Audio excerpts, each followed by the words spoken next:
very warm welcome to the thorough newspaper analysis of 24th January 2023. Let's start with the editorial on Needed a New Approach to Data Protection for Minors, followed by Can a Journalist be Made to Disclose Sources? A lot of news updates as well as legal updates. Starting with this editorial in the Hindu, Needed a New Approach to Data Protection for Minors.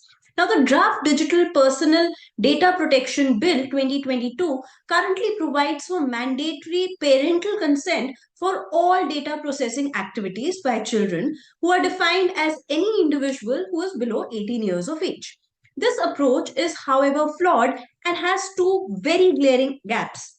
Understanding these gaps, the bill relies on parents to grant consent on behalf of the children in all cases instead of incentivizing online platforms to build safer services for minors. In a country with low digital literacy, this is an ineffective approach to keep children safe online. It doesn't take into account the best interest of the child doctrine, a standard originating in the Convention of Rights of the Child 1989, to which India is a signatory. The bill does not factor in how teenagers use various internet platforms for self-expression and personal development. The verification mandation too shall include the data intermediaries handling copious amounts of data. What are the ways to combat these issues? A risk-based approach should be adopted instead of implementing a blanket ban. The age of mandatory parental consent must be reduced to 13 years in line with many other jurisdictions around the world. The next editorial asks a question on can a journalist be made to disclose sources? In a case, the CBI was investigating the forgery of documents. They complained that while those documents had been used by the news media, the makers of forged document could not be traced since the news media had not given up on their sources. The Chief Metropolitan Magistrate rejected this closure report. It said that there is no specific legislation that protects the journalists from disclosing their sources.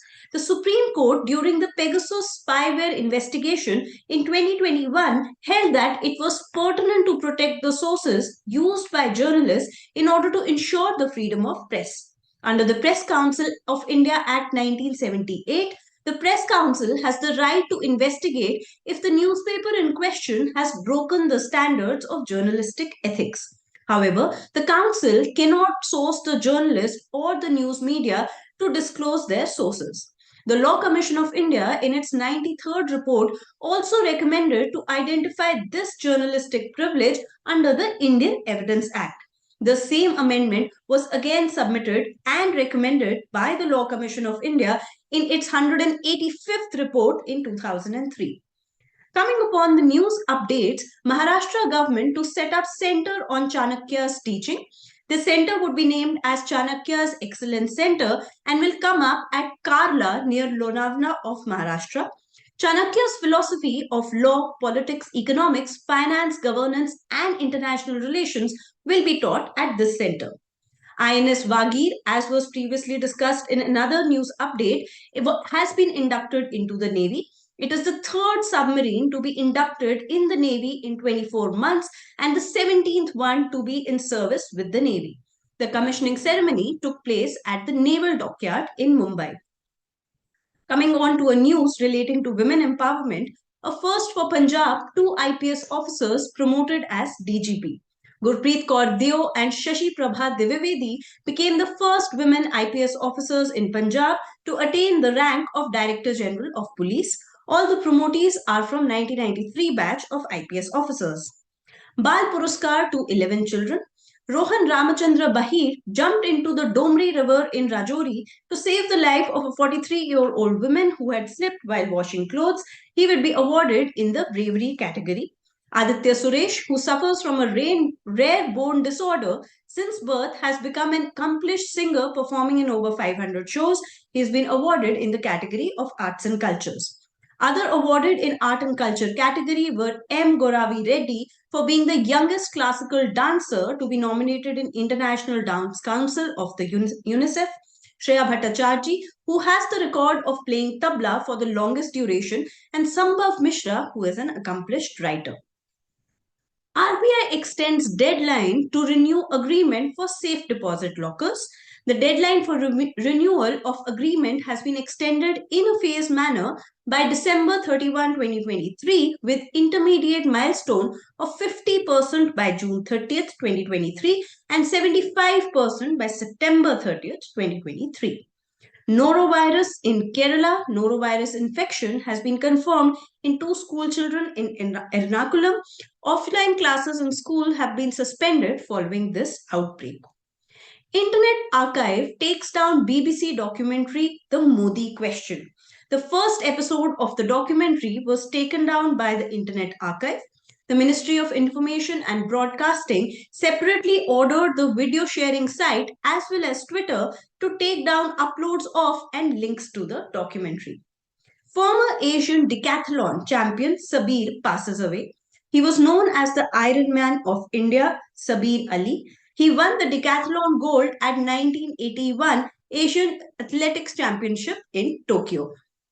ICC T20 India Team of the Year, Virat Kohli has returned to feature in ICC T20 India Team of the Year. Hardik Pandya and Surya Kumar Yadav have also been selected.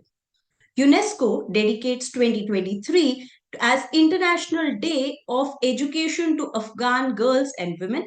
On the occasion of an event organized by the United Nations headquarters, UNESCO will renew its call to immediately restore their fundamental right to education. Polar Preet sets new world records.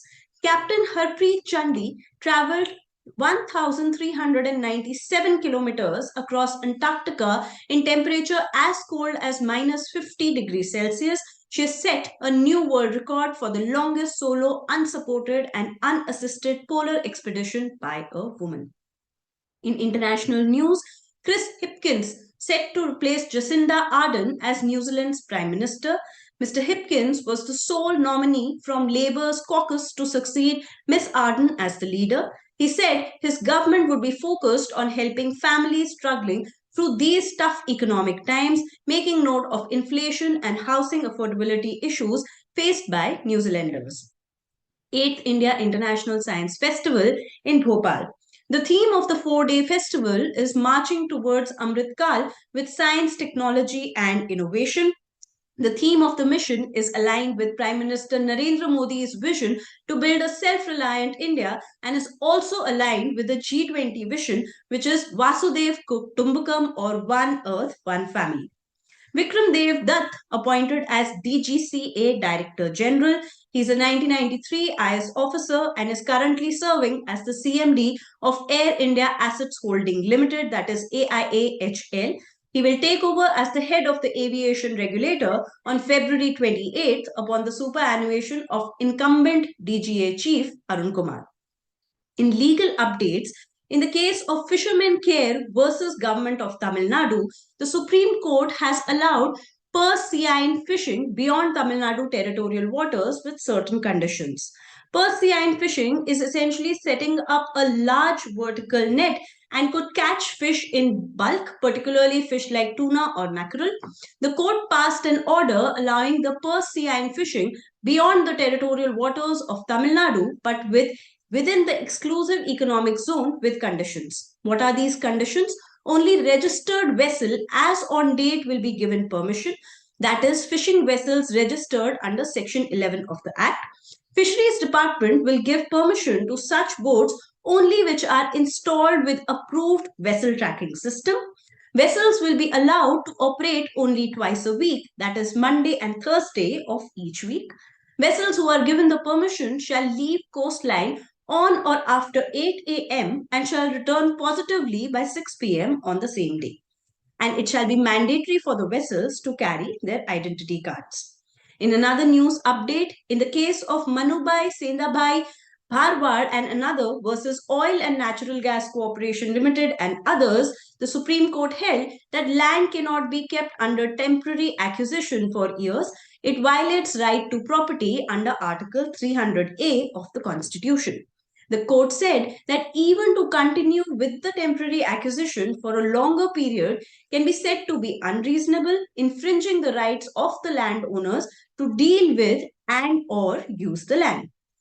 In the case of ABC versus state of Maharashtra, the right to choose whether a pregnancy should be terminated or not is a mother's alone. This was held by the Bombay High Court.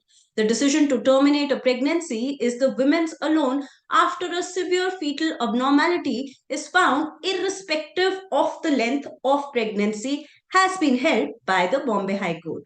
So friends, this was the thorough newspaper analysis for 24th January. I hope you really enjoyed it. For more updates, do follow us on YouTube. Thank you.